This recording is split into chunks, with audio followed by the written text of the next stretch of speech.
র্যাবের বিভিন্ন কর্মকাণ্ড নিয়ে তারা আলোচনা করে এবং জানেন যে আমাদের সামনে আছে আমাদের দুর্গাপূজা, তারপর আমাদের জাতীয় ইলেকশন, তারপর আপনি জানেন যে ইউনিভার্সিটিগুলিতে ইলেকশন হচ্ছে। এইগুলি ব্যাপারে তারা তাদের ইসেদেরই বিভিন্ন কর্মকাণ্ডে এবং কিভাবে করবে এইগুলি সম্বন্ধে তারা সিউর একটা সিউদের একটা দিক নির্দেশনা দেয়। তো ওই একটা দিক নির্দেশনা অনুষ্ঠানে আমি আসছিলাম, আমি এদের সাথে কিছু কথাবার্তা হলো এইটাই। তা আপনি জানেন যে 5 জুলাইয়ের আগের যে র্যাবের যে কর্মকাণ্ড ওটা কিন্তু এখন আর নাই।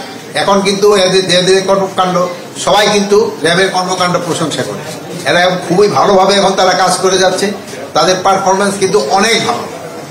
মাদক উদ্ধারের ক্ষেত্রে, মাদক দ্রব্যের ইসের ক্ষেত্রে, তারপরে তোমার হাতিয়ারের উদ্ধারের ক্ষেত্রে এবং অন্যান্য এই দুষ্কৃতিকারীদের তাদের যে বিভিন্ন অভিযানগুলি, এটা কিন্তু খুবই প্রশংসার দাবিদার।